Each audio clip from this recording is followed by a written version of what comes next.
Merci d'être venu. Merci d'avoir accepté. Tu as ta télécommande. Ok. Tu as tes slides que tu peux faire défiler ici, que tu vois, et tu peux parler de ce que tu as envie de parler. Et comme on avait prévu, je t'interromprai pour t'expliquer ce que je ne comprends pas, c'est-à-dire la plupart des trucs. Ok, merci beaucoup de m'avoir invité. Mais Merci c'est un plaisir. d'être là pour m'écouter. Peut-être avant de plonger dans l'interview, je peux dire quelques mots sur mon entreprise, Chain Security, et ce qu'on fait, comment on contribue à cet écosystème crypto. Donc nous, ce qu'on fait, c'est des audits de smart contracts. Je vais expliquer après ce qu'est un smart contract.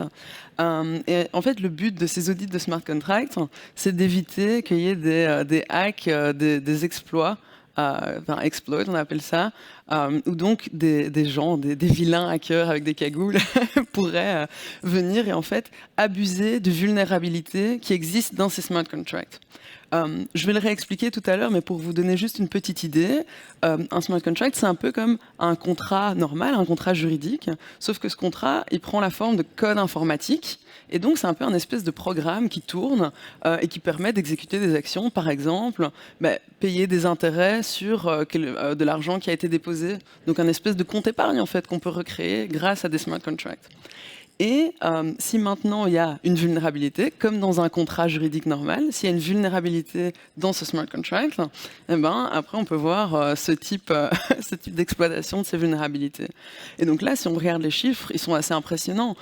C'est plus de 600 millions de dollars pour le premier, et puis on descend, voilà, le 12e plus grand, c'est déjà 77, enfin quasiment 78 millions de dollars. Et ça, il y en a énormément. Et notre rôle en tant que auditeur de smart contract, c'est en fait de analyser ce code informatique avant qu'il soit déployé et avant que ce code informatique gère des fonds et vérifier qu'il n'y ait pas ces vulnérabilités. Donc, si ça vous convient, je peux expliquer un petit peu plus en détail ce qu'est un smart contract. Moi, ça me convient, mais j'ai déjà vu la présentation, donc si ça vous convient pas, vous ferez signe. Mais Ouais. non, vas-y, continuons, on va faire comme on a dit, et puis on va aller au fur et à mesure. Ouais, c'est ça. Si à un moment, n'hésitez pas à faire comme ça. Alors, donc un smart contract, moi j'aime bien dire que ça remplit le rôle du notaire, de la banque, du juge et de l'huissier. Alors pourquoi le rôle du notaire? Parce qu'en fait, un smart contract, ce qu'on va faire, c'est qu'on va avoir un accord entre plusieurs parties. Et ensuite, ces parties vont en fait acter les termes de cet accord sur la blockchain. Donc la blockchain, c'est une base de données qui est décentralisée, qui est plus sécurisée qu'une base de données normale. Et donc en fait, une fois qu'on a mis les termes de cet accord sur blockchain, après on ne peut plus modifier ces termes de façon unilatérale. Et ça, c'est assez intéressant parce que c'est comme si on avait été chez le notaire, de dire voilà, ça c'est le contrat, ou ça c'est mon testament, ou des choses comme ça, et d'être sûr que ça ne va pas être modifié par après. Donc l'aspect notaire, ok. Ensuite, l'aspect banque. En quoi est-ce que le smart contract remplit le rôle d'une banque? Parce qu'on peut utiliser un peu comme un compte de séquestre. Donc un compte où on va déposer l'argent jusqu'à ce que nos conditions soient atteintes. Et je pense qu'à ce moment-là, c'est plus utile de donner un exemple pour vous guider à travers cette explication. Donc l'exemple que j'aime bien utiliser, c'est si on fait un pari. Et le tout, c'est que vous ne me faites pas du tout confiance, je paye jamais mes paris, vous savez très bien. Par exemple, si on parie que demain il va faire beau, et je me trompe, vous savez très bien, je ne vais pas vous payer. Et donc, vous voulez qu'on utilise un smart contract pour vous garantir que vous allez recevoir ce paiement. On pourrait, à la place d'un pari, faire par exemple une assurance.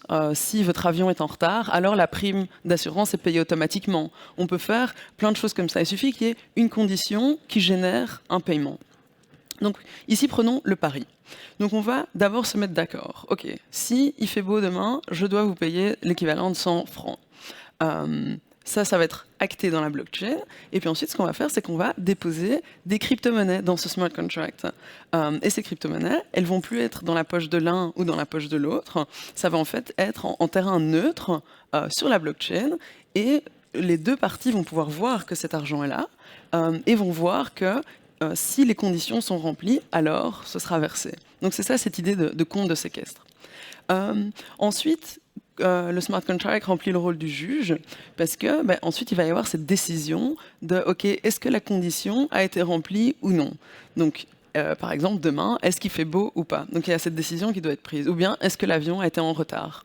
Et pour ça, le smart contract va recevoir une information, en général c'est une information en ligne, hein, et par exemple, on peut le connecter au site de Météo Suisse, et puis si le site de Météo Suisse dit qu'il fait plus que 25 degrés, alors automatiquement, et c'est là que le smart contract prend le rôle de l'huissier, le smart contract va automatiquement envoyer l'argent qui était déposé au vainqueur du pari.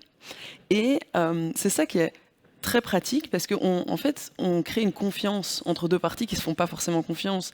Typiquement, si on veut entrer dans une transaction internationale pour quelque chose comme 200-300 francs, on pourrait ne pas entrer dans cette transaction en se disant si l'autre personne ne me paye pas, quel recours ai-je à ma disposition? Et souvent, on en a peu parce que le coût légal de poursuivre cette personne en justice pour avoir le paiement qui nous est dû est beaucoup trop élevé. Donc on va laisser tomber ou bien on ne va pas entrer dans cette transaction. Et c'est là que le smart contract peut vraiment être utile parce qu'il automatise l'exécution des conditions qui ont été décidées. Alors excuse-moi, juste si... bon déjà, on voit que l'utilité est très positive, mais ça ne marche pas que pour les paris sur la météo. Donc concrètement, c'est des smart contracts qui s'appliquent à qui? Pour faire quoi? Qui utilise quoi vraiment aujourd'hui dans ce monde-là? Ouais, c'est une bonne question. Alors, comme je disais, il y a cet exemple des assurances avec les avions qui sont en retard ou les avions qui sont annulés. Et donc ça, en fait, c'est l'information des tours de contrôle qui peut aller vers ce smart contract. Aujourd'hui, c'est tranquille, ça marche pas. En Suisse, Mais alors, c'est beaucoup utilisé dans ce qu'on appelle la finance décentralisée. Je vais vous en parler plus en détail après. Donc, c'est comme j'expliquais cet exemple d'avoir un genre de compte épargne sur blockchain. Et donc, on dépose des crypto-monnaies et on touche des intérêts tous les mois après qu'une certaine période soit passée. Et ça s'utilise vraiment beaucoup. Il y a des milliards de dollars qui passent dans ces smart contracts et ça fonctionne. Bon, il y a des hacks, hein, comme on a vu, tout ça. mais c'est effectivement utilisé.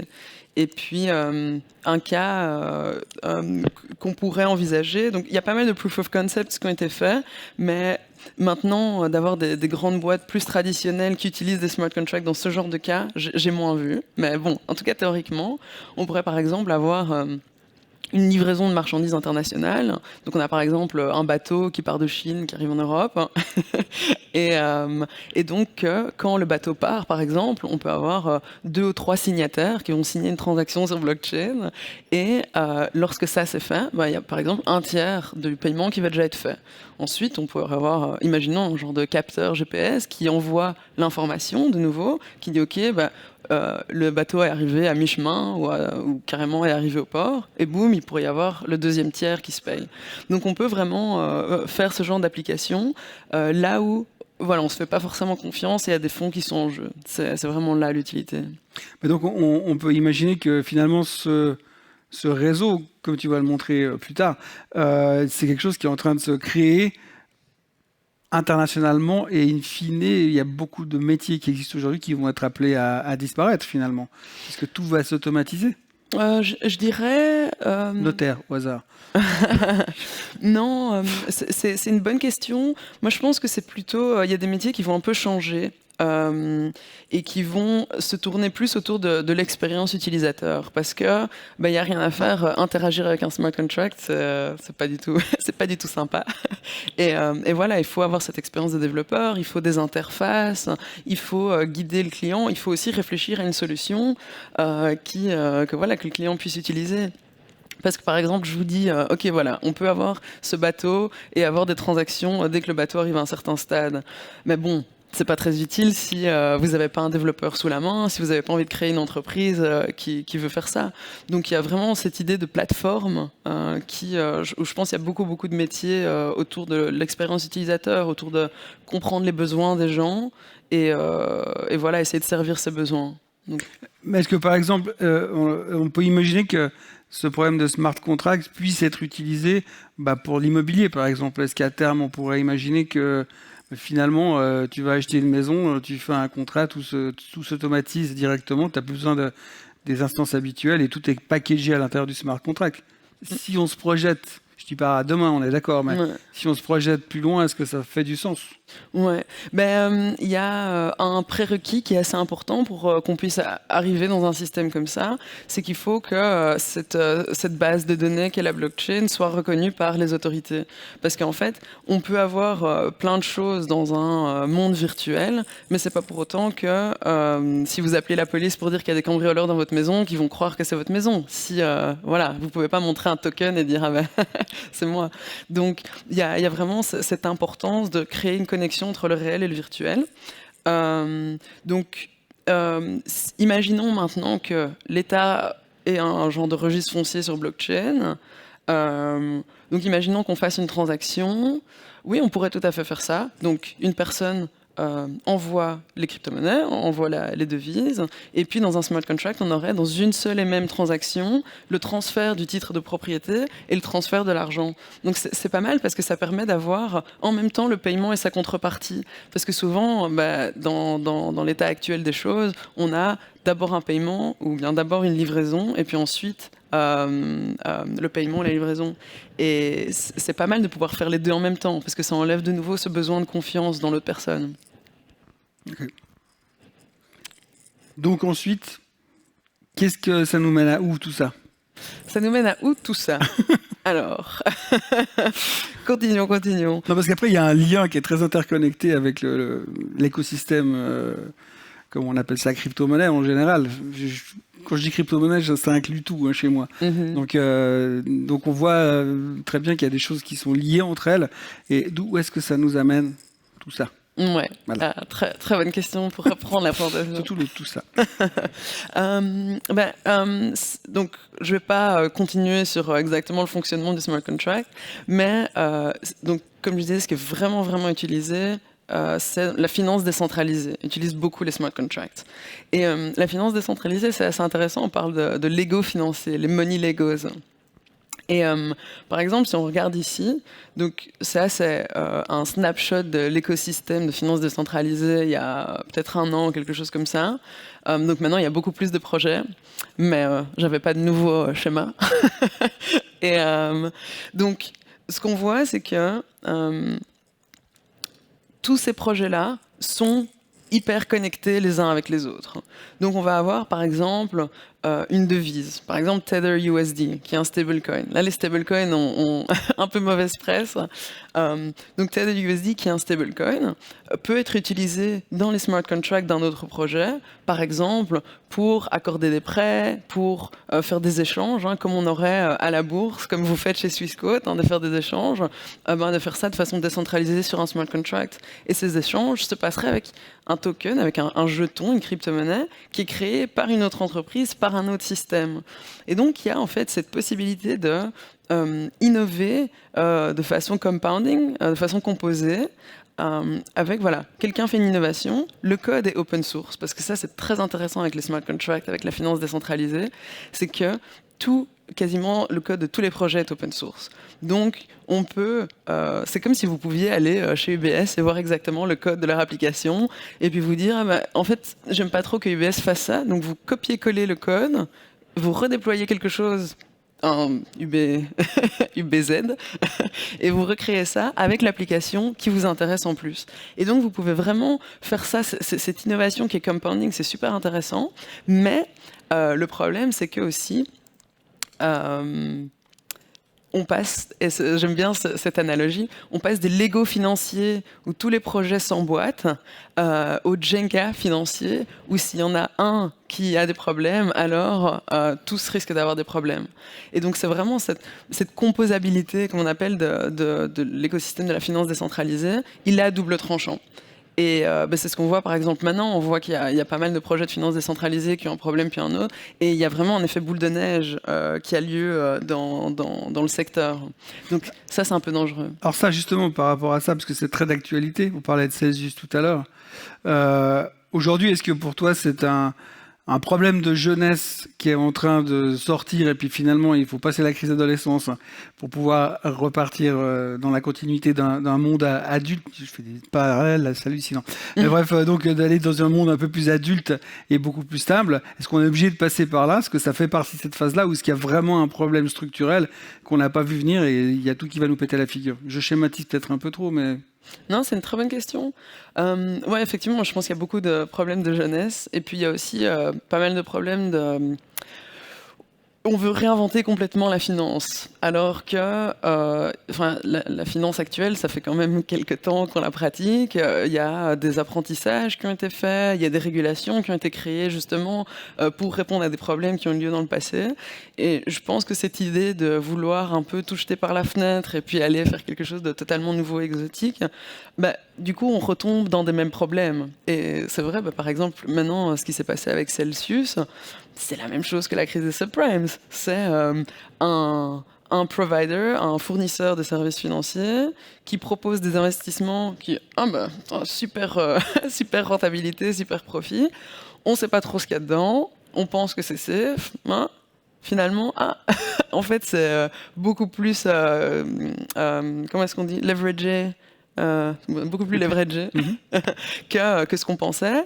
Et tiens, en fait, ça, c'est pas solvable. Donc, et ça se transmet à l'écosystème. Enfin, moi, j'ai l'impression d'entendre mon prof d'économie parler des subprimes. C'est ce qu'on a vécu aussi en 95 avec le fonds LTCM.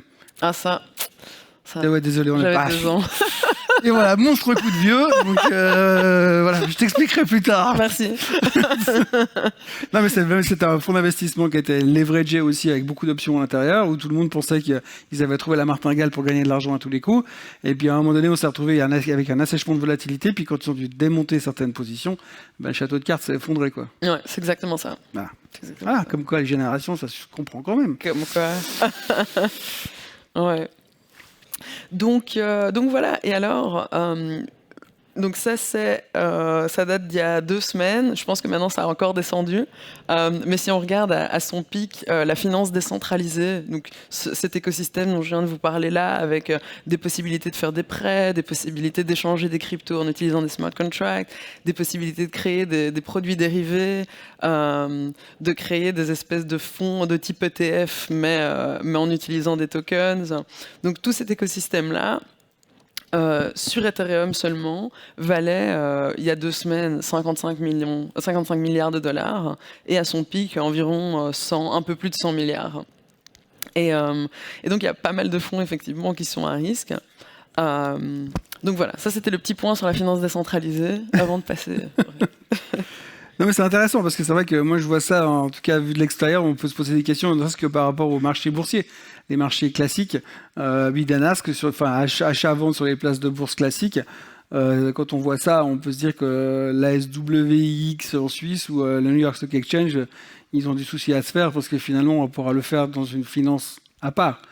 Ouais, tout à fait. Quand ce sera sécurisé complètement. Ouais, mais effectivement, il y a des gros exchanges, notamment Curve. Donc c'est ce que vous voyez là, AMM Pools, celui juste là que je pointe. Donc Curve, Uniswap, qui sont vraiment des très grands exchanges avec un volume très important, qui touchent aussi des commissions très importantes. Oui, mais alors justement, c'est un truc qui m'intéresse aussi, parce que il y a pas mal d'exchanges où tu peux aller poser ton argent là-bas et ils te donnent des intérêts complètement délirants. Parce que même si aujourd'hui les taux montent, on est loin de ça, puisqu'on arrive à avoir des rendements complètement phénoménaux. Mais aujourd'hui, est-ce que c'est un appât qui veut dire tu reçois beaucoup d'intérêts parce que c'est très risqué, c'est comme ça que ça marche en général. Est-ce que c'est aussi corrélé ou est-ce qu'il y a vraiment une justification de donner des pareils rendements? Ou alors c'est parce que les gens ne viennent pas sinon. Mais si on prend un exemple de Uniswap, donc comment ça fonctionne, c'est en gros... c'est pas vraiment un order book exchange, c'est un exchange où les gens peuvent déposer des liquidités dans une liquidity pool, on appelle ça. Et ensuite, il va y avoir, grâce au smart contract, il va y avoir une équation pour déterminer les prix. Alors ça, l'équation, je peux pas vous l'expliquer malheureusement. Et donc, de là, s'il y a quelqu'un qui offre des liquidités au bon prix, ça va se faire automatiquement. Et en fait, la personne qui fait le trade, qui demande de faire le trade, paye une commission, paye un fees, et puis ce fee, il va être transmis d'une part à la personne qui avait déposé cette liquidité. Donc c'est vraiment un modèle d'affaires normal en somme. C'est je fournis un service et je suis rémunéré pour le service. Donc pour moi, ça fait sens. Et puis ensuite... ce qu'on a, parce qu'en fait, c'est pas, mais ça on en parlera après aussi, ce qui est assez intéressant, c'est que c'est pas vraiment une entreprise normale, parce que c'est une entreprise décentralisée, on appelle ça une organisation autonome décentralisée, ou bien DAO. Et donc en fait, à la place d'avoir des actionnaires qui vont aller voter ou un CEO qui prend les décisions stratégiques, à la place, c'est des gens qui détiennent le token de gouvernance, le jeton de gouvernance, et qui peuvent voter pour les directions stratégiques de ces exchanges. Et donc, par exemple, pour l'instant, ils ont choisi de ne pas encore se rémunérer. Donc, c'est un modèle assez classique des VCs, comme Revolut fait pendant longtemps. On fait des transactions où presque on perd de l'argent pour acquérir des utilisateurs, et puis après, plus tard, une fois qu'on aura les utilisateurs, on augmentera nos fees. Et donc là, c'est un petit peu la même chose. Pour attirer les gens qui déposent des liquidités, c'est eux qui reçoivent tous les frais pour l'instant, et pas les détenteurs du token. Mais probablement dans le futur, ça va un petit peu diminuer. Mais bon, tant qu'il y a beaucoup de volume de trading, ça passe. Ceux qui gagnent à tous les coups, c'est les exchanges. Que la volatilité est vers le haut, vers le bas, ils gagnent à tous les coups. Ok. Ok. C'est clair. Donc alors, hors de l'aspect finance décentralisée, gagnant de l'argent, etc., moi j'aime bien aussi me concentrer un peu plus sur l'aspect plus général des crypto-monnaies et un peu à quoi elles servent, parce que souvent les gens me disent ça sert à quoi, ça pollue juste, etc. Et donc voilà, j'aime bien faire mon petit plaidoyer. Et pour moi, là où les cryptos sont vraiment très utiles à la société, c'est cet aspect d'expérience. En fait, dans le secteur de la finance décentralisée, ou dans tout le secteur crypto et blockchain en général, il y a beaucoup de gens qui sont prêts à prendre des risques et à déposer des fonds dans des systèmes qui ont en fait des organisations économiques qui sont assez farfelues. Je vais y revenir plus en détail après, mais et en participant à ces expériences avec de l'argent, en fait, ces personnes-là laissent des données qui sont inscrites sur blockchain normalement de façon immuable. Et donc, là, je pense qu'il y a vraiment quelque chose d'assez intéressant à apprendre et qui peut après être recopié dans nos économies traditionnelles si c'est testé pendant 10, 20, 30 ans, que ça fonctionne, qu'on voit que c'est une façon viable de soutenir l'économie, de ralentir la croissance, enfin de ralentir l'inflation. Donc si on voit que ça fonctionne, ça pourrait être recopié. Et alors, j'aime bien donner cet exemple. Donc typiquement, vous savez comment on calcule l'inflation. Ah oui, il y a eu une conférence juste avant sur l'inflation. Ouais, au fond, ils ont montré la formule, c'était un peu compliqué, j'ai pas tout retenu, mais oui, on a appris. Mais donc du coup, voilà, on regarde ce que les gens dépensent, ce que les ménages dépensent et achètent. Et puis ensuite, on voit l'évolution de ce panier. On appelait ça le panier de la ménagère à l'époque, mais on m'a dit que c'était plus politiquement correct de dire ça. Donc c'est le panier des ménages. Et donc, on regarde l'évolution du prix du panier des ménages. Et de là, on peut donc calculer l'inflation, comment est-ce que les prix évoluent. Et de là, la Banque centrale peut prendre des décisions. Est-ce qu'il faut augmenter les taux d'intérêt, les descendre? Donc est-ce qu'il faut pousser l'économie ou est-ce qu'il faut essayer de la ralentir? Et en fait, tout ce processus d'analyse et de décision et d'action, en fait, il est un peu retardé parce que entre le moment où on relève les prix, où l'information arrive, où la décision est prise, voilà, ça prend un peu de temps. Et puis ensuite de voir comment cette décision impacte l'économie et pour après pouvoir l'ajuster. Et ce qui est assez intéressant, c'est que justement, il y a des systèmes crypto, par exemple MakerDAO, qui a recréé un genre en fait d'économie, de système économique, de banque centrale presque, qui a recréé ça à l'échelle d'une communauté crypto et qui utilise une espèce de mesure. Donc, ils ont une monnaie qui doit être adossée à un certain prix. Donc, on va dire que c'est un peu la même chose que le système de l'étalon or. Ça c'est encore plus vieux. Je vois pas de quoi tu parles, j'étais pas né encore. Et donc, l'idée c'est que, voilà, une once d'or, par exemple, à l'époque, ça devait valoir 35 $. Et imaginons qu'on remarque que le PEG soit décalé, donc là, on n'est plus à cette parité qu'on souhaite. Eh bien là, ce qu'on peut faire, c'est... Ah, pardon. Eh bien là, ce qu'on peut faire, c'est immédiatement jouer sur les collatéraux, jouer sur les taux d'intérêt et faire réagir le système en direct quand on voit « Ah mais voilà, les prix ont trop augmenté, les prix ont trop descendu ». Et justement, ça, on utilise des smart contracts de nouveau pour faire ça. Et on a ici voilà, un réseau d'oracles décentralisés. Donc, c'est-à-dire, c'est tout plein de petits, on va dire, de petits espions. C'est tout plein de petits espions qui regardent les prix, qui regardent voilà, que vaut cette crypto-monnaie par rapport à un autre actif, et qui vont renvoyer cette information au smart contract. Et de façon instantanée, on peut prendre une décision, avoir une action, parce que cette action est donc faite automatiquement pour impacter l'économie. Tu es en train de me dire qu'on pourrait remplacer les banques centrales, en fait. Pas tout à fait. Moi, je me projette, parce que je suis peut-être vieux, mais j'essaie de me projeter plus loin pour voir comment ça sera plus tard. Mais c'est l'ambition de MakerDAO, c'est de faire quelque chose qui recrée vraiment cette économie. Et ça, il y a des avantages et des inconvénients. Il y a toujours ce côté dans la gouvernance où, comme je vous disais, donc c'est des gens qui possèdent ce jeton de gouvernance qui peuvent voter sur les différentes politiques économiques. Mais concrètement, vu qu'on est pseudo-anonyme sur blockchain, donc on ne peut pas faire un mécanisme où on a un vote par personne. Donc c'est un vote par token, un vote par jeton. Donc en fait, au plus on a de jetons, donc au plus on est riche, si on lit entre les lignes, au plus on a de la puissance de vote, du pouvoir de vote. Et donc, ça veut dire qu'on a peu de personnes qui sont très impliquées dans le système, qui vont avoir un poids démesuré dans ces décisions. Et ce qui se passe, c'est qu'au final, on a des taux de vote qui sont très très faibles. Et c'est vraiment ces grands acteurs qui se partagent la plus grosse part du gâteau, qui prennent ces décisions. Donc on se retrouve à avoir un espèce de simulacre de banque centrale. Mais, sauf que ce pas des personnes qui sont élues ou appointed, qui sont désignées pour ça et qui sont là publiquement et qui doivent être responsables de leurs décisions de façon publique. Ici, c'est plus, voilà, c'est un vote, on ne sait pas exactement qui vote, même si on sait plus ou moins. Mais ça, je pense que c'est quand même un petit peu encore opaque et ça pourrait, les mécanismes de gouvernance pourraient être un peu meilleurs. Ouais. Mais bon, d'un côté, il y a cet aspect où tout le monde voit le mécanisme de gouvernance. Donc, par exemple, on va avoir une votation, mais c'est comme les votations suisses un peu. On va avoir une votation, ah ben voilà, dès la semaine prochaine ou dès le mois prochain, on aimerait bien augmenter les taux d'intérêt, on aimerait bien que telle nouvelle fonctionnalité soit présente. Et puis là, même s'il y a des gens qui ont plus de pouvoir de vote que d'autres, on peut toujours quand même voter et on peut toujours entrer dans ce forum public pour être dans le débat et avoir une part importante dans le débat. Et ça, c'est intéressant parce qu'il y a des personnes qui sont très respectées dans l'écosystème, qui n'ont pas forcément autant de fonds que les grands fonds capital risque et qui peuvent voilà, s'exprimer sur Twitter, dire « Ok, moi je recommande de voter pour ça parce que tel et tel ». Et ça, c'est quand même assez intéressant. Voilà. L'ouverture du débat.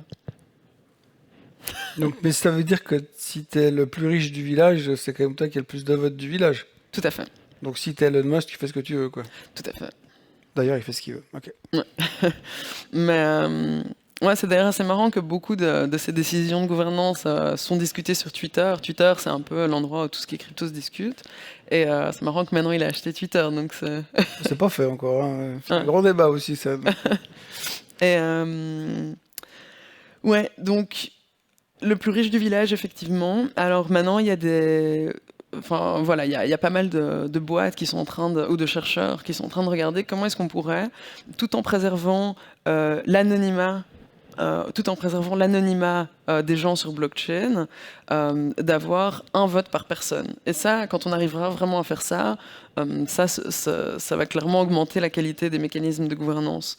Et donc, en revenant justement voilà, à l'idée d'avoir est-ce que l'État c'est bien, est-ce que l'État a sa place, mais effectivement on pourrait avoir une blockchain qui est faite en collaboration avec un État par exemple, qui permet l'inscription avec son passeport à la commune par exemple.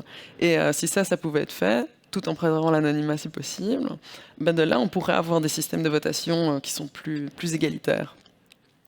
Mais il y a un autre aspect donc la décision que c'est les gens qui ont le plus de tokens qui prennent ces décisions de vote, c'est parce qu'ils ont essayé d'incentiviser, donc d'encourager des bonnes décisions de gouvernance. Donc si on détient le token, qu'on prend des bonnes décisions de gouvernance, alors le système va bien fonctionner, alors ça va toucher plus de fees, en tout cas dans le système MakerDAO, on va toucher plus de fees qui vont après contribuer à faire des buybacks du token, qui va donc augmenter de valeur.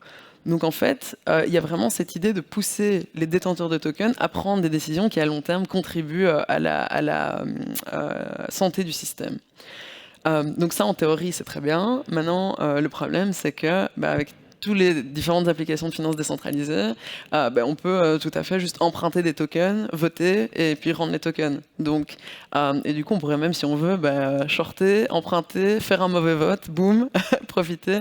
Donc, c'est un peu... voilà. Donc maintenant, ils sont en train d'essayer de trouver des techniques, peut-être retarder les votes. Donc, c'est des votes qui durent plus longtemps. Donc, le coût d'emprunter des tokens pour manipuler une décision, ça devient de plus en plus cher. Mais c'est vraiment... On retourne à ta question tout à l'heure. C'est un système qui est jeune. Et voilà, on découvre un petit peu au fur et à mesure qu'on avance. Il y a quelque chose qui se passe mal. On le règle et on essaye de voir quel sera le prochain problème et de le régler. Mais on fait vraiment les mêmes erreurs de jeunesse qu'on a pu voir dans la finance traditionnelle. Parce que si on se projette dans le passé, loin dans le passé, les mêmes conneries ont été faites en essayant de manipuler finalement les choses. Parce qu'il n'y a pas encore si longtemps... je pense déjà que le marché est manipulé, clairement. Mais quand on va chercher plus loin dans le passé, c'était un sport national, quoi. Donc aujourd'hui, je pense que c'est assez logique dans la direction que ça prend, là. Ouais, tout à fait. Mais je pense aussi que la régulation a un rôle assez important. Et ça, les grands amateurs de crypto vont pas m'aimer pour ça. Mais je pense que la régulation peut aussi prendre deux formes. Ça peut être la régulation de l'État, voilà, la régulation qu'on connaît. Mais ça peut être aussi la régulation via des smart contracts, justement. Ou de la régulation aussi. On a des acteurs, par exemple, nous, Chain Security, voilà, ce qu'on fait, c'est qu'on regarde vraiment, ok, est-ce qu'un projet fait vraiment ce qu'il promet? Et moi, je pense que ce genre de choses, que ce soit la régulation de l'industrie en elle-même, la régulation via l'État ou via les smart contracts, mais je pense que c'est important qu'on puisse avoir... De nouveau, on reparle toujours de confiance, mais qu'on puisse se dire, ok, le projet dans lequel j'investis, c'est un projet qui est sérieux. Et c'est pas un projet qui me dit que c'est placé en bon père de famille, alors qu'en fait, ça fait 35 prêts en cascade. Madoff. Ok. Alors, voilà. Donc, ça, je sais plus ce que je voulais dire avec ça, donc c'est pas grave. Ah oui, voilà. Alors, donc ici, on peut... voilà, on a le panier type, donc le panier des ménages, où on se dit, ok, on calcule l'inflation en se basant là-dessus. Et donc, on peut utiliser des données différentes, si on veut, pour calculer cette inflation, ou bien calculer comment une crypto fluctue. Et par exemple, on peut utiliser de l'or ou des commodities. On peut aussi adosser des cryptos à des actifs boursiers. Donc, on peut adosser des cryptos à pas mal de choses. Et créer justement ces mécanismes qui vont soit aller... Ah, c'est un beau slide, ça, c'est bien refait, c'est plus beau que les slides que moi j'avais envoyés. Et on peut avoir du coup ces mécanismes qui vont refroidir l'économie ou au contraire la pousser.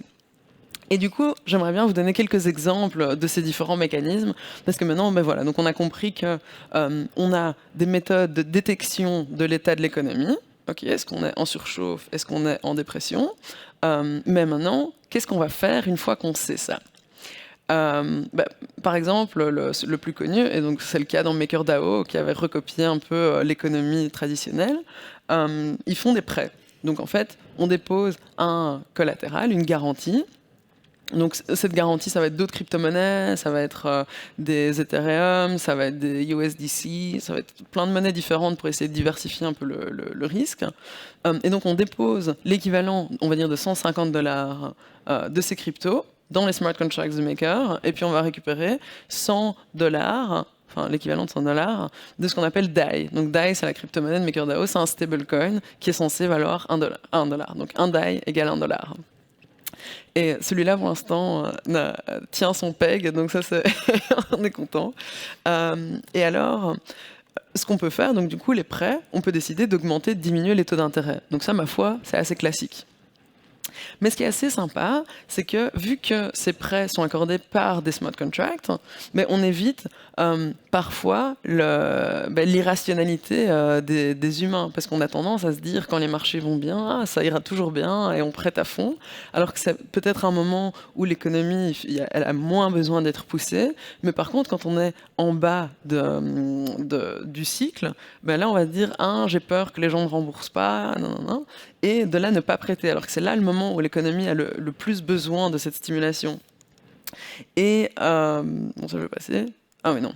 Et en fait, l'idée, c'est que, enfin, il y a une allégorie que Michel Girardin utilise toujours, qui est professeur ici à l'UNIGE, qui dit on peut amener l'âne à la fontaine, mais on ne peut pas le forcer à boire. Donc même si la Banque centrale propose aux banques des liquidités très bon marché, s'il y a un manque de confiance dans l'économie, les banquiers ne vont pas forcément prêter aux entreprises et aux individus et aux ménages.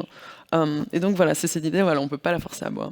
Et là où le smart contract, il est plus une voiture qu'on amène à la station essence et hop, on met de l'essence dedans. Donc il y a moins cette incertitude de est-ce que le smart contract va faire ce que je veux. Bon, maintenant, la voiture tombe parfois en panne, on fait parfois un accident, mais il y a moins d'incertitude qu'avec un cheval. Et donc l'idée, ce serait que ça, ce soit plus anticyclique que quand des humains prennent les décisions. Mais là, vous vous dites sûrement, mais le banquier, il a un rôle à remplir, c'est que c'est pas la banque centrale qui décide de tout, c'est pas l'État qui décide à qui on accorde des prêts, parce que si c'est pour ça, et qu'en fait tout soit un grand software de la banque centrale ou des pouvoirs publics, et que ce soit ça qui décide qui reçoit des prêts ou pas, mais on peut faire un plan quinquennal, donc on peut faire, voilà, ça, on revient un peu 1984. Et c'est là qu'on revient sur cette idée de DAO, d'organisation autonome décentralisée, où voilà, les personnes qui prennent les décisions, c'est les gens qui vont détenir ces tokens de gouvernance. Comme je disais tout à l'heure, c'est un peu l'idée de la démocratie directe, mais de nouveau, il y a les mêmes soucis que la démocratie. Donc de nouveau, c'est des erreurs de jeunesse de démocratie. Ce problème de démocratie directe, c'est que les gens doivent être un peu compétents sur le sujet. Parce que sinon, c'est assez difficile de voter typiquement sur des choses liées aux politiques monétaires, qui est quand même un des sujets les plus complexes et qui a des impacts très très importants. Il y a beaucoup de gens qui se disent ok, moi je m'y connais pas, j'ai pas envie de voter, je vais laisser ça aux personnes qui votent. Et de fait, on a des taux de participation qui sont très très faibles dans l'écosystème crypto. Quand j'avais regardé la dernière fois pour Maker, on était en moyenne à du 2% de participation, donc 2% des tokens, hein, pas 2% des gens. Donc à 2% de participation, et puis quand c'était des votes très très importants, donc qui vraiment changeaient l'avenir du système, on allait jusqu'à 7%. 7-8%, alors que le plus grand détenteur de tokens de gouvernance Maker détenait quelque chose comme 15%. Donc il suffisait que celui-là décide de mettre tous ses tokens en un coup et il pouvait retourner le vote. Donc ça, c'est un petit peu compliqué. Et donc de nouveau, il y a des méthodes qui sont en train d'être mises en place, de se dire, ok, est-ce qu'on peut déléguer des votes, par exemple, déléguer des votes sans forcément le dire à la personne. Mais de nouveau, on est dans le pseudo-anonymat, comment est-ce qu'on fait pour déléguer? Donc tout ça, c'est en fait des grandes questions techniques de comment est-ce qu'on peut appliquer ces idées. Il y a un autre problème, mais donc du coup, voilà, il y a le problème de l'éducation, du fait que ça prend beaucoup de temps aussi, cette gouvernance. Se dire à chaque fois qu'il y a une petite modification, il faut aller regarder tout ce que ça voudra dire pour le système. Mais les gens, c'est pas leur job, ils ont des choses à faire, donc c'est un petit peu compliqué de passer le temps nécessaire à participer à cette gouvernance. Moi, dans les gens que je connais qui travaillent en crypto, il y en a peu qui participent vraiment à ces mécanismes de gouvernance, à part des gens qui ont vraiment un gros stake dans des protocoles, ou bien des gens qui sont rémunérés pour ça, parce que du coup, ces gros voteurs qui détiennent beaucoup de tokens de gouvernance, ils engagent des personnes qui sont responsables de la gouvernance de tel protocole. Donc, il y a des choses à régler au niveau de cette démocratie directe, mais je pense que c'est pas parce qu'il y a quelques problèmes qu'il faut complètement la laisser tomber. C'est pas pour autant que c'est mieux de retourner à d'autres méthodes. Voilà. Et donc, avec cette gouvernance décentralisée, on peut du coup décider, ok, quelle politique monétaire, quelles mesures de création ou de destruction monétaire on va utiliser pour influer sur notre économie et aussi encourager ou décourager certaines attitudes. Et ça, je trouve que c'est assez intéressant. Bon, le cas d'école, c'est Bitcoin, évidemment, où on touche des récompenses de minage si on contribue à la sécurisation du réseau, ou si on pollue, hein, comme on le dit souvent.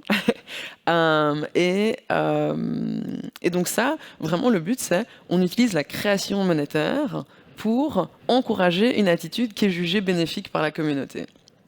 Top. Mais le problème avec les crypto-monnaies, avec les crypto-actifs, c'est que, contrairement à une monnaie officielle, on n'a pas ce monopole de la monnaie. On ne peut pas dire, OK, vous êtes obligé de payer vos taxes dans cette monnaie, vous êtes obligé de faire votre comptabilité dans cette monnaie, vous êtes obligé d'accepter cette crypto-monnaie en règlement de toute dette. Ça n'existe pas dans la crypto. Donc, enfin si, maintenant au Salvador, c'est vrai. mais une communauté ne peut pas se permettre de faire ça en elle-même si un État ne vient pas en son soutien.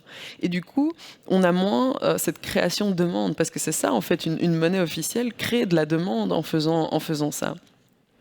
Et vu que les crypto-monnaies ne peuvent pas se permettre ça, il y a des risques d'inflation qui sont plus grands. Et donc, il faut vraiment créer des utilités pour ces crypto-monnaies. Et si on doit utiliser des mesures inflationnistes, donc de créer des crypto-monnaies pour récompenser de certaines actions, il faut aussi pouvoir en fait, avoir des mesures déflationnistes pour contrebalancer. Et c'est assez intéressant, depuis peu, Ethereum, donc qui est la deuxième plus grande crypto-monnaie après Bitcoin, a mis en place des frais de transaction.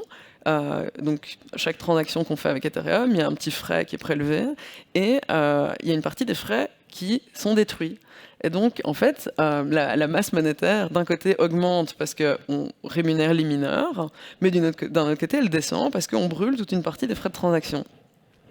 Et de nouveau, on arrive dans quelque chose d'assez intéressant. Au plus il y a de transactions, au plus le système est utilisé, au plus il y a des unités qui sont détruites, donc au plus on réduit le supply. Donc au mieux ça marche, au plus le prix, théoriquement, pourrait augmenter. Donc ça, je trouve que c'est assez intéressant, cette idée de destruction monétaire qui n'existe pas vraiment dans nos systèmes actuels. Et en fait, avec la destruction monétaire, on pourrait aussi repenser à la monnaie hélicoptère. Donc, la monnaie hélicoptère, donc c'était cette idée de prendre un hélicoptère avec du cash et de le dropper sur les villes, et en se disant que ça va contribuer fortement à la croissance, beaucoup plus que de diminuer les taux d'intérêt, parce que les gens vont directement aller le dépenser. Donc c'était un peu plus une expérience de pensée, mais du coup, ça reste pas mal dans les esprits. Et en fait, avec les crypto-monnaies, on a vraiment mis en place des genres de monnaies hélicoptères.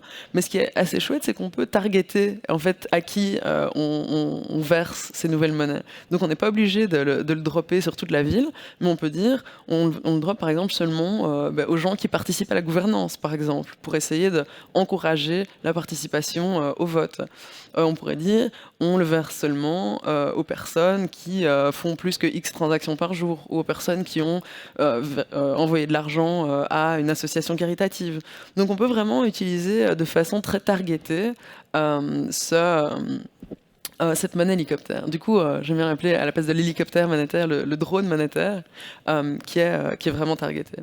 Et il y a quelque chose qui embête assez fort les économistes traditionnels avec la monnaie hélicoptère, c'est qu'une fois que cette monnaie est distribuée, c'est pas comme la monnaie qui est créée par les banques, où une fois que le prêt est remboursé, la monnaie va être retirée de la circulation. Là, c'est de la monnaie qui est créée et qui peut pas être reprise.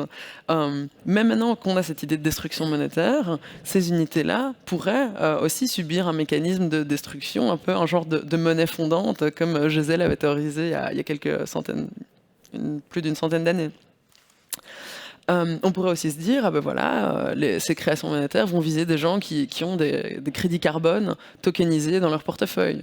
Donc, en fait, tout ce qu'une organisation décentralisée peut décider, qu'est-ce qu'on aime bien comme attitude, qu'est-ce qu'on n'aime pas comme attitude, et on peut décider d'utiliser la création ou la destruction monétaire pour encourager et décourager ça.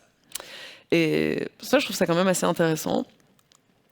Et donc, c'est pour ça que je trouve que le rôle des crypto-monnaies dans l'économie, plus que voilà, il y a pas mal de gens qui vont dire oui, c'est les monnaies du futur, etc. Je trouve que pour l'instant, ce qu'on est sûr, ce dont on est sûr, c'est que il y a cette expérimentation qui est en train d'être faite, et il y a non seulement beaucoup de données qui sont générées, parce que toutes ces politiques monétaires dont je vous ai parlé, c'est très très exotique, mais on a quand même des milliards qui sont en jeu avec ce genre de politique. On voit comment les utilisateurs répondent, et puis on a vraiment ces données en temps réel, comment les gens dépensent leur argent, comment est-ce qu'ils l'envoient, etc. Et quel impact ça a sur la vitesse de circulation monétaire, sur tout ça. Donc c'est vraiment intéressant d'avoir toutes ces données, et je pense qu'il y a énormément de PhDs, de doctorats et de thèses de master et compagnie qui vont être réalisés dans les décennies à venir sur justement toutes les expériences économiques et sociales qu'on est en train de faire maintenant. Et donc il y a l'aspect des données, mais il y a aussi l'aspect technologique. Il y a plein de nouvelles technologies qui sont testées. Justement, les smart contracts, on a fait des avances incroyables dans ça, dans tout ce qui est le débit transactionnel qui peut être réalisé sur blockchain, aussi dans des crypto-monnaies, enfin dans des technologies blockchain qui sont moins néfastes pour l'environnement, qui génèrent moins de CO2. Donc tout ça est en train de se créer, et je pense que ça va vraiment être des outils qui seront ensuite à la disposition des banques centrales, des politiciens, des États, qui, si ça a bien fonctionné pendant quelques décennies, pourront les utiliser, s'en inspirer. Et je pense que c'est très utile, surtout dans un contexte où on voit que les monnaies digitales de banque centrale deviennent de plus en plus recherchées, investiguées. Par exemple, Chain Security, on fait une collaboration avec la Banque des règlements internationaux, où justement on leur explique un peu nos lessons learned, nos leçons apprises de la cybersécurité, de la finance décentralisée, et de comment tout ça fonctionne, parce que clairement, on a déjà fait une partie des expériences. Et puis, voilà, il y a l'idée d'un côté un peu progressive, où voilà, ça va être, tout va bien se passer. Et puis il y a d'autres gens qui ont une vision un petit peu plus alarmiste du futur, qui disent mais voilà, il va y avoir une perte de confiance dans les monnaies officielles, hyperinflation, etc., etc. Et de là. Et de là que les crypto-monnaies pourraient être en fait ce sur quoi on retombe en se disant voilà, il y a un système, on sait qu'on peut plus ou moins faire confiance, vu qu'on n'a plus confiance dans les monnaies officielles, dans les monnaies officielles, on peut utiliser les cryptos. Donc il y a aussi cette idée là. Et voilà, ça clôture ma petite présentation. Parfait. Alors, des questions sur la thématique, monsieur là devant. C'est la première qui arrive.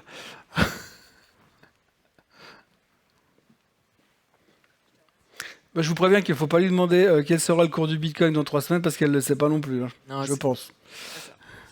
Tu as vaguement parlé des problématiques environnementales, et notamment par rapport à Bitcoin. Aujourd'hui, on sait que de plus en plus, on se dirige vers toute une société qui veut tourner autour des thématiques green et tout ça.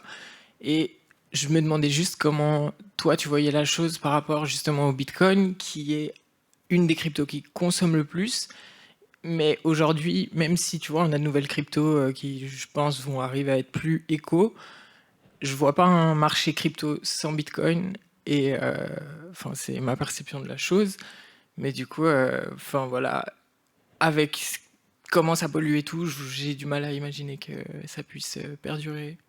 Je sais pas si tu vois où je veux en venir. Non, tout à fait, c'est une bonne question.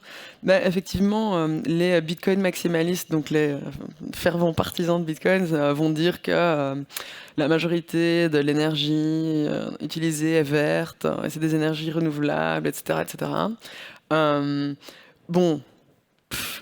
J'avoue, moi, je suis pas une grande Bitcoin maximaliste, donc Ethereum est sur le point de passer donc, à un mécanisme de consensus, ce qu'on appelle le proof of stake, la preuve d'enjeu. Donc c'est l'idée de plus utiliser toute cette énergie pour sécuriser le réseau, mais à la place de demander à des gens qui vont plus être les mineurs, ça va être les validateurs, de poser des cryptos en garantie pour, pour ensuite de là valider les transactions. Et donc c'est plus cette consommation énergétique qui va déterminer la sécurité, mais c'est le fait que les gens gens ont peur que leur garantie, les cautions qui sont déposées, puissent être slashed, puissent être détruites, je sais plus. Et donc, il y a une fois qu'Ethereum passerait à ça, on aurait une des cryptos majeures qui a fait ce passage. Et si ça fonctionne bien, et j'espère que ça va bien fonctionner, parce que nous, on est vraiment sur Ethereum, si ça fonctionne bien, peut-être qu'on pourrait avoir après un espèce de hard fork Bitcoin. Donc il y a eu pas mal de hard fork Bitcoin, et voilà, où les gens disaient on doit augmenter le débit transactionnel de Bitcoin, et ils ne savaient pas se mettre d'accord comment est-ce qu'on va le faire. Du coup, il y a eu Bitcoin normal qui s'est créé, puis Bitcoin Cash qui s'est créé. Et puis après, ils ne se sont pas mis d'accord, et puis il y a eu ça, etc., etc. Et donc, on pourrait voir un hard fork de Bitcoin avec une partie de gens qui disent, OK, on doit passer sur du proof of stake, donc sur un mécanisme de consensus qui consomme moins d'énergie, et peut-être qu'on aurait, dans un futur un peu plus lointain, une plus grande partie des utilisateurs qui veulent aller vers ce mécanisme de sécurisation qui est plus respectueux de l'environnement, et de là que ça deviendrait la crypto-monnaie numéro 1. Maintenant, je dois t'avouer, j'ai pas foi dans le Bitcoin maximaliste à ce point-là. Mais oui, j'espère qu'à un moment ça va changer, parce qu'effectivement, si on découvre, parce qu'il y a déjà des projets qui utilisent le proof of stake et qui fonctionnent bien, mais je pense qu'Ethereum, ce sera vraiment une fois que ça fonctionne bien, il y aura plus de raison de pas y passer. Et j'espère vraiment que tout le monde suivra, parce que c'est dommage une consommation si inutile, c'est vraiment dommage. Mais ça a bien servi quand même. Je veux dire, ça fait 10 ans maintenant que ça a été créé. C'était extrêmement innovant à l'époque, cette façon de sécuriser le réseau. Et puis ça a permis de créer plein d'autres technologies. Ça a permis de créer les smart contracts. Ça a inspiré plein de choses. Et maintenant, je pense que oui, ce serait bien peut-être de dire, voilà, ça c'est une ancienne technologie. Et maintenant, on passe à autre chose. Mais c'est que des espoirs. Merci. Merci à toi. D'autres questions ?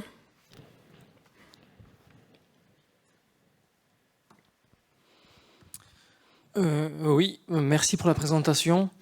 Vous avez parlé avant de deux choses, déjà d'Ethereum et puis du Proof of Stake. En même temps, avant, vous avez parlé des banques centrales qui pourraient émettre leur monnaie digitale. Moi, je vois deux dangers. Déjà pour Ethereum, avec le Proof of Stake, pour avoir un nœud, si je ne me trompe pas, c'est 32 Ethereum qu'il faut détenir. Donc on passe d'un système où tout le monde peut se mettre à contribution pour sécuriser le réseau. Donc il suffit que j'ai un ordinateur, à un système où je suis obligé d'avoir, disons que le cours d'Ethereum est de $1 000, 32 000 $. Donc on va de plus en plus vers un système où ce sont les riches, en quelque sorte, qui sécurisent à leur avantage, puis aussi orientés. Avant, vous avez parlé de DAO. Et là, avec l'Ethereum, on passerait sur un même système. De l'autre côté, toujours dans ce sens de centralisation, avec une banque centrale qui détiendrait qui émettrait sa propre monnaie digitale. On a eu l'exemple avec Celsius qui peut bloquer le retrait d'argent en disant, voilà, tous les gens qui habitent à Lausanne, ils ne peuvent plus dépenser leur argent. Une banque centrale... Oh, c'est normal, ça. Voilà. Mais une banque centrale qui décide aujourd'hui, Madame X ne peut pas dépenser son argent, chose qu'elle ne pourra pas directement m'interdire si j'ai un billet en quelque sorte à une boulangerie. Vous voyez pas un danger dans ce sens ? J'adore vos questions. Alors, je vais commencer par le début, mais ça va être une très longue réponse. Alors, 32 Ethereum pour staker et contribuer à ce Proof of Stake, effectivement, c'est énorme. Et puis on va se retrouver dans un système où donc, il suffit de détenir les crypto-monnaies pour avoir ce pouvoir de décision.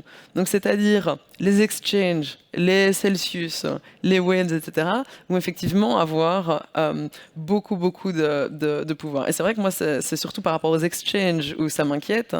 Maintenant, quand vous dites que tout le monde peut miner avec son ordinateur, c'était l'idée de base. Maintenant, malheureusement, c'est plus exactement comme ça que ça se passe, vu que les gens qui minent avec une probabilité acceptable, c'est des gens qui ont des fermes de minage, ou c'est des gens qui sont dans des poules. Donc, il y a ce côté-là, et je pense que ça, c'est quelque chose qu'il faudrait résoudre, effectivement. Et puis alors, il y a aussi des pools qui se font pour le staking. Et puis, il y a des gens qui stake, par exemple, avec des Celsius, et puis, on ne sait pas exactement ce qui est fait avec les fonds, etc. Donc, clairement, il va y avoir des growing pains avec le staking. Et c'est d'ailleurs pour ça que, ça fait depuis des années qu'Ethereum dit qu'on va passer à Proof of Stake. Et, moi, j'ai l'impression que ça fait 2 ans qu'on dit que c'est dans 2 mois. Donc là, maintenant, il y a vraiment cette phase de test. Et ça, cette fois-ci, ça devrait vraiment pas être dans longtemps, mais j'ai déjà dit ça plusieurs fois, donc je sais pas comment ça va se passer. Donc à ce niveau-là, effectivement. Ensuite, par rapport à la centralisation, les banques centrales, oui, effectivement, le cash est beaucoup plus, offre beaucoup plus de liberté, de privacy, de confidentialité qu'une CBDC. Par exemple, on parle de dollarisation, quand le dollar est utilisé, que si on perd confiance dans la monnaie d'un certain État. Par exemple, au Venezuela, on va dire, voilà, on perd confiance dans la monnaie, alors à la place, on utilise le dollar.